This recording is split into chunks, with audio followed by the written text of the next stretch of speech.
ئەندازیاری هاوکێشە نوێیەکانی هەرێم چۆن 39/39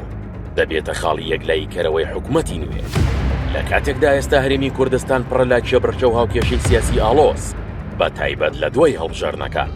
باڵفڵ جەلال تاڵەبانی سەرۆکی یەکێتی دەیەوێت نەخشەی پۆستەکان و خۆناغی داهاتوی حکومڕانی بە تەواوەتی لە بەرژەوەندی خەڵک بگۆڕێت لە ئێستادا کاتێک سەرۆکی یەکێتی نیشتیمانی کوردستان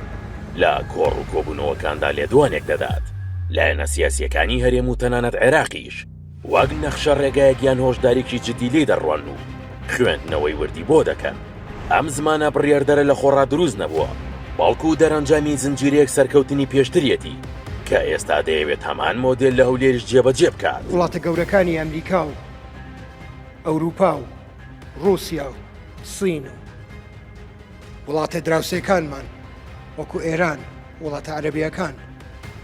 گوێ لە دەنگی یەکێتی نیشتیمانی کوردستانە مشکلەکانیان یەکێتی نیشتیمانی کوردستان حەلیەکە سەرۆکی یەکێتی بە واژۆکردنی ڕێکەوتنێکی استراتیژی لەگەڵنەوەی نوێ هاوکێشە سیاسیەکانی هەرێم با تەواوەتی لە بەرژەوەندی خەڵک دەگۆڕێت و باڵانسی هێز لە هەرێم ڕاست دەکاتەوە ئەمەش تەنها لە پێناو پێکێنانی حکوومەتێک لەسەر بنەمای هاوبەشی ڕاستەقینە و باشترکردنی ژیانی خەڵکی کوردستان لەم ڕۆژانە لەگەڵ هەواڵەکانی نەوەی نوێ ئیتیفاقێکی استراتیژی ئیمزاەکەین دەست درێژەکەین بۆ لایەنەکانی تر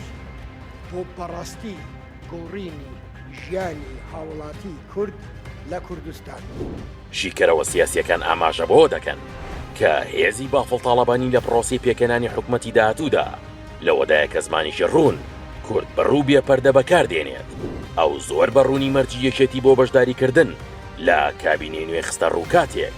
کە وتی ئامادەین بە ژمارە مامەڵە بکەین 39/39 داوای نیوەی حکوومەت دەکەین ئەم لۆژێکی هاوسەنگژە نوێ نیشانی دەدات کە یەکێتی چیتر بە پشکی کەمیان پێگەی لاوەکی لە ناو دەسەڵاتی جێبەجێکردندا ڕازی نابێت و لە قۆنەخی نوێی سیاسەتی هەرێمی کوردستاندا پێگەی ڕاستەقینی لەسەر بنەمای بەڕێوەبردنی سیاسەتی کۆن نییە بەڵکو بە دەنگی خەڵکو و دروستکردنی هاوپەیمانێتی گەورەیە و بە پێی ژمارەی دەنگ و نوێنەرەکان هێز و دەسەڵاتە باڵەکان دیاری دەکرێن ئەمە لە هەموو سیستمی دیموکراسی جیهاندا هاوشێوەیە و شتێک بوونی نییە بە ناوی قۆرەخکردنی دەسەڵات